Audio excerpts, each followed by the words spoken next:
When you were here previously, you testified about your involvement in the investigation of the shootings that occurred after the death of Donovan Thomas. Do you recall testifying to that? Yes. All right. And again, during that period in 2015, did you work with your partner, retired Sergeant Gaither, to assist in solving some of those shootings that occurred after the death of Donovan Thomas Jr.? Yes. As a member of the gang unit, when you first learned of the shootings that occurred after Donovan Thomas Jr. passed away, did the gang unit or yourself immediately begin investigating those cases as retaliatory shootings? Yes. How did the gang unit recognize or realize that some of these shootings were in retaliation of the murder of Donovan Thomas? Usually it was based on the victims of the shooting. Okay. In the first days between January 11th and January 19th, were there homes that were shot at that were either family members or friends of Kenneth Copeland? Yes. Okay. Excuse me, I'm sorry. I believe the microphone may not be working. Not yours, Ms. Hylton. The witness mic? The witness mic. You just Thank you. pull it closer to you. No, it wasn't on. Miss I didn't know I had to hit the button. Thank you. Can y'all hear it all right now? Can you hear me? Okay. All right. Where were those homes primarily situated? Throughout the city. We had them popping up all throughout Atlanta. Okay. Were there homes on Hendricks Avenue that were targeted in the days immediately following Donovan Thomas's murder? Yes. All right. And the addresses that were associated with those homes was that 193 and 197 Hendricks Avenue? Yes. Also, was there a home of Mr. Copeland's sister, 878 Oakland Drive, that was targeted as well? Yes. How did the fact that homes that were of the family members of Kenneth Copeland factor at all in your investigation after the investigation of those shootings after Donovan Thomas's murder? I'm going to object as irrelevant at this point unless more foundation is laid. Overruled. You may answer. Can you repeat the question? Sure. The fact that the homes of Kenneth Copeland family members were targeted, how did that factor into your investigation as you began investigating these retaliatory shootings? We basically would be notified by the patrol officer of the shooting. Usually they happened at night, and usually once they would give the name or they would provide us information indicating that it was a family member of. Objection, confrontation clause. Can you rephrase? Sure. Without saying what any of the officers told you, just how did it factor into your investigation? We basically gathered information as they came in, and pretty much every night we had a different shooting, and we were tasked with investigating it. Okay. Outside of Kenneth Copeland, did you learn of other homes of individuals that you all associated with YSL members, their family's home being shot or targeted? Yes. What was one of those addresses? Ruby Harper. Okay. And whose home did you identify that home belonging to? A family member related to Mr. Williams. And were you ever able to associate Mr. Williams with that home specifically? Yes. How did you do that? I pulled his driver license picture. You have permission to approach? You may. I'm going to show you what's been marked as Stacy's Exhibit 540 Yankee. Do you recognize 540 Yankee? Yes. And how do you recognize 540 Yankee? It's Mr. Williams' driver license picture. And is that, I'm sorry. From 2015, I believe. Okay. And is that what you pulled as a part of your investigation? Yes. And is that a fair and accurate copy of the license information that you pulled regarding Mr. Williams back in 2015. Yes. Your Honor, this time the state would like to tender State Exhibit 540Y into evidence. I'd object to the admission of that evidence as hearsay. Overruled, admitted. Your Honor, understanding the court's ruling, there's some personal information on a driver's license. We'd like it redacted. Okay. And we're not going to publish, we're just going to ask him to cite the address, Your Honor. But we'll redact it for later. Okay. What is the address on Mr. Williams' license? 3424 Ruby H. Harper Boulevard, Southeast Atlanta, Georgia. And was that the target of one of the shootings between January 11th and January 19th, 2015? Yes.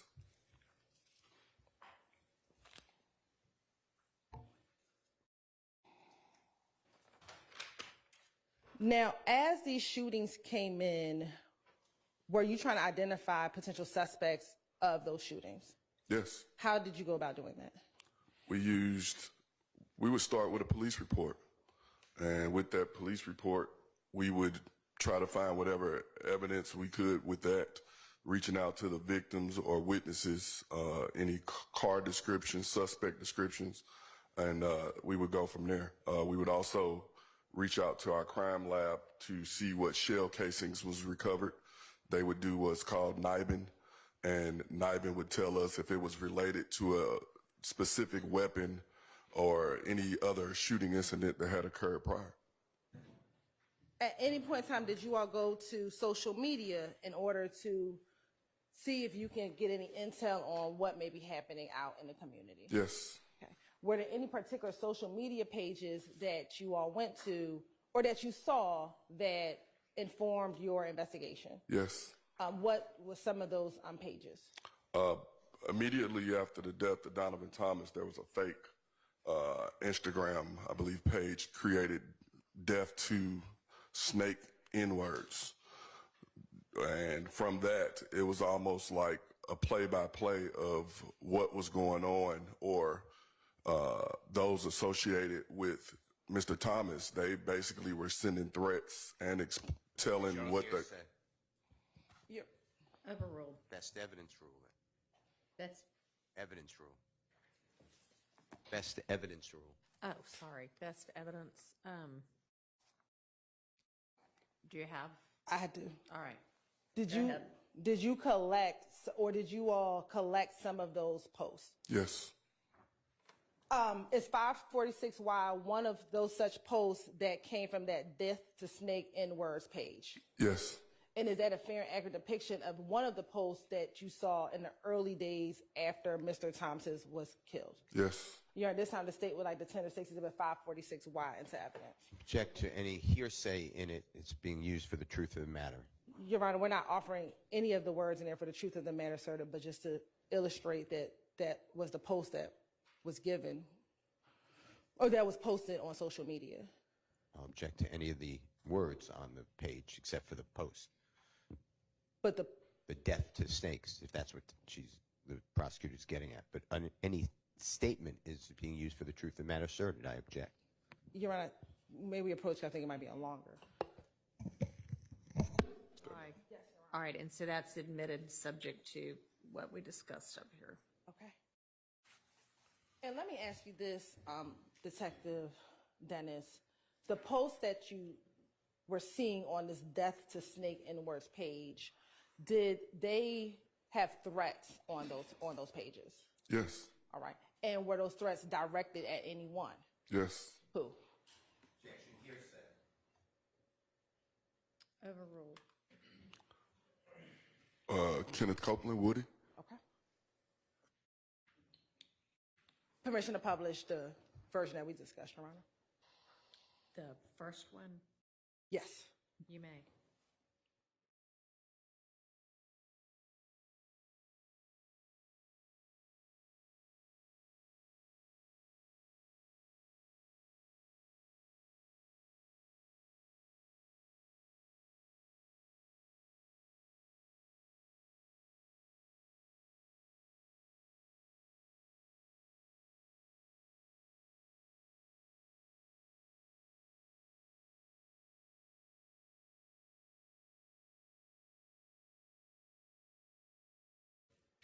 As a part of your investigation, did an individual by the name of Rayshawn Bennett come up as a part of your investigation? Yes. How did he come up as a part of your investigation? At one point, his mother's house was shot up twice. And as you were investigating the case, did you ever speak with Quindarius Zachary about anything that could have happened at those two homes? Yes.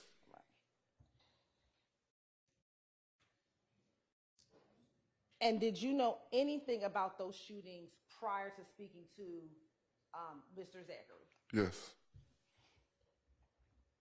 What information did you have about those two shootings as a part of your investigation prior to speaking with Mr. Zachary? That could be hearsay. I don't know. It's a broad question, so I'm going to preliminary object to hearsay and confrontation clause, unless it is narrow. Overruled.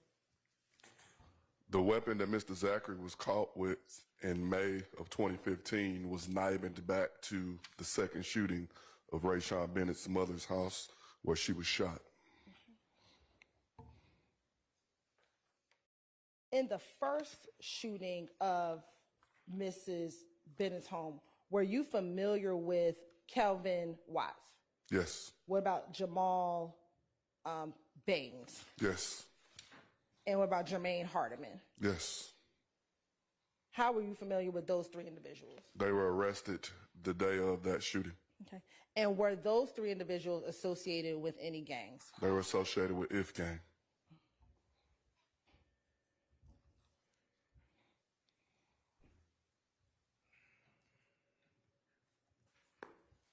At the time, was Mr. Bennett associated with any gangs? IF Gang.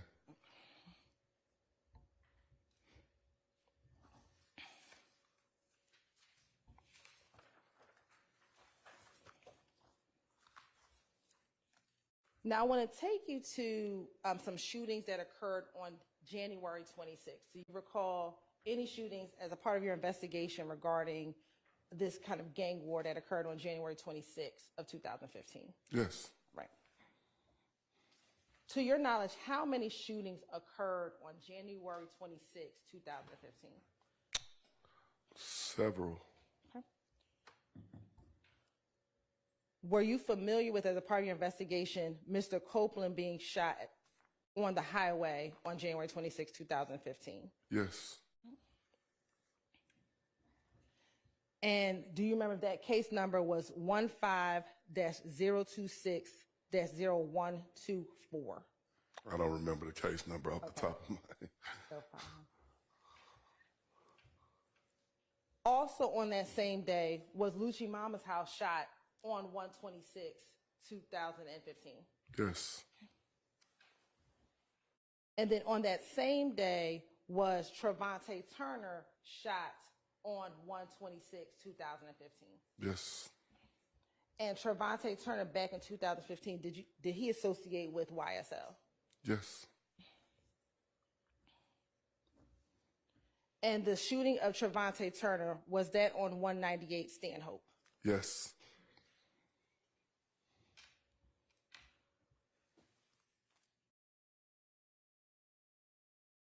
Let me ask you this. I'm going to give you 3 APD case numbers. I want you to tell the jury which would be first, second, and third in the day, okay?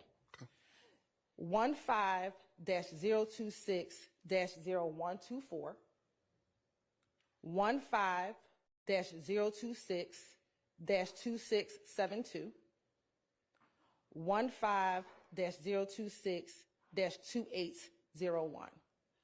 Which one would have been the earliest in the day?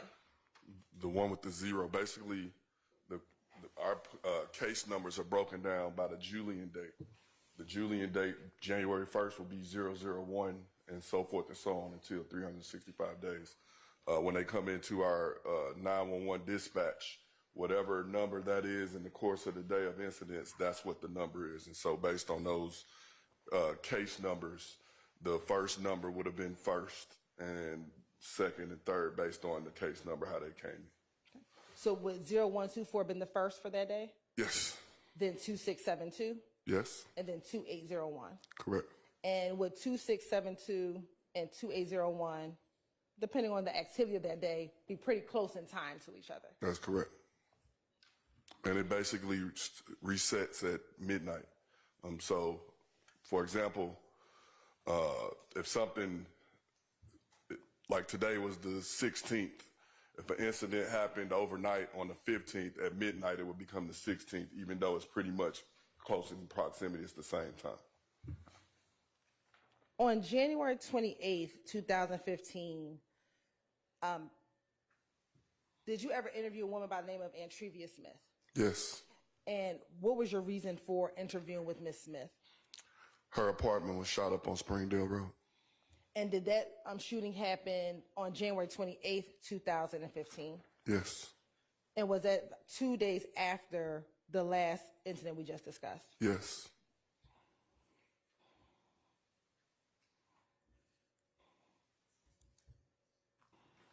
And based on your investigation, was she do you know if she was the target of that shooting? That would be hearsay and confrontation clause. Overruled. Her residence was the target. I don't think necessarily her, but her residence was. And based on your investigation, were you aware of anyone else staying at her residence during this time period? Same objection, Your Honor. Overruled. Based on our interview of her, she explained that That would be confrontation clause. That would also be impeachment. Sustained. Your Honor, Ms. Smith testified and denied who was in her home. So prior inconsistent statement. Okay, overruled. Mr. Watts was at her home during the shooting.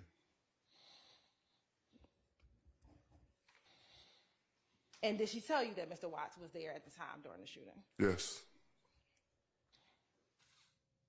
And did she provide you during your interview with her a video that she thought that you should have? Yes. And what was that video?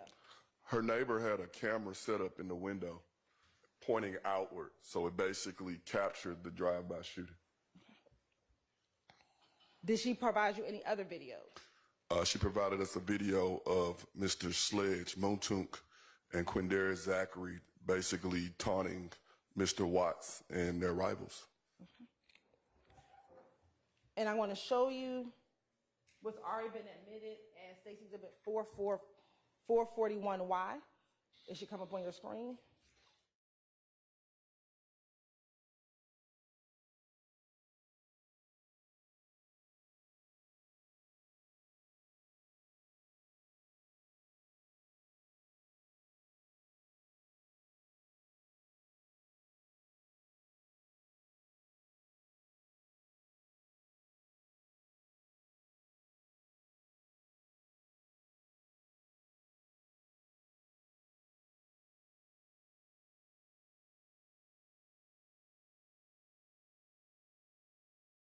Provided to you after she told you that Mr. Watts was in her home when her home was shot up. Yes. Now, after that, in February of 2015, did you, as a part of your investigation, learn of a shooting involving Mr. Watts where he was shot? Yes.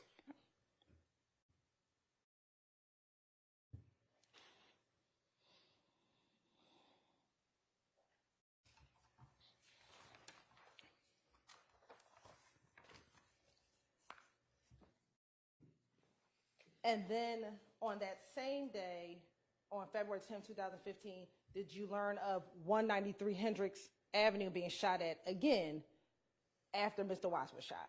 Yes. Hendricks was basically, after most incidents, they would go shoot up Hendricks almost as a retaliation immediately or sometime thereafter. And as a part of your investigation, who resided on Hendricks? I believe Kenny Boo. And do you know what, if any, relationship that did Kenny Boo have with Mr. Copeland or his family? I don't. Then, as a part of your investigation, did you also look into the shooting that occurred on February 19, 2015, the shooting involving Mr. Copeland, his child, and his child's mother? Yes. Right. And do you recall if anyone was arrested for that particular shooting? 4 IF gang members were arrested for that shooting. Sitting here today, do you remember who the 4 IF gang members were? Octavius Franklin, Josiah Johnson, Bobby Hardy. Right. Octavius Franklin, common spelling. Josiah Johnson, Bobby Hardy, and Josiah Johnson. I think you said Josiah Johnson twice. I could be missing one. Okay. Franklin Johnson, Fleetwood, Dalviante Fleetwood. Is that four? I'm sorry.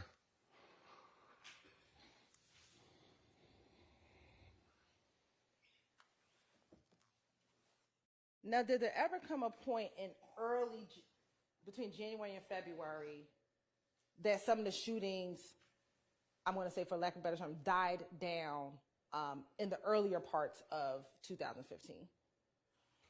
Repeat that? Sure.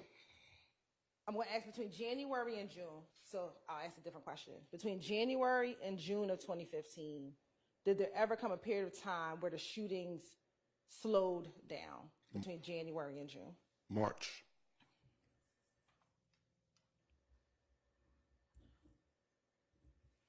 And to your knowledge, do you know if in March of 2015, Mr. Williams was on tour?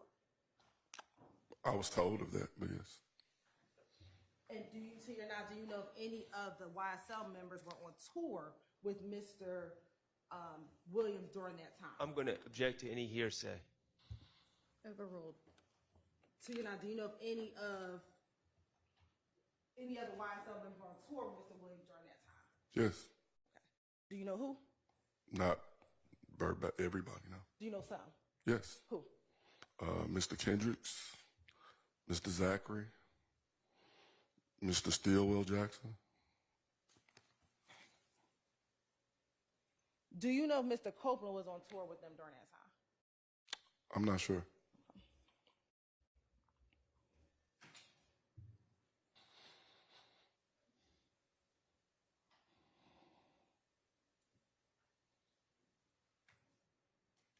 Now, I want to take you to April 2nd of 2015. Was there a homicide that occurred on April 2nd, 2015 that was a part of your investigation? Yes. Okay. Who was the victim in that homicide? Mr. Rivers. Okay. And based on your investigation and working up these shootings, do you know if he was a member of a gang? He was documented as a 30 deep gang member. Objection, confrontation clause. Overruled. And I believe previously you talked about the relationship between 30 Deep and YSL. Correct. Correct.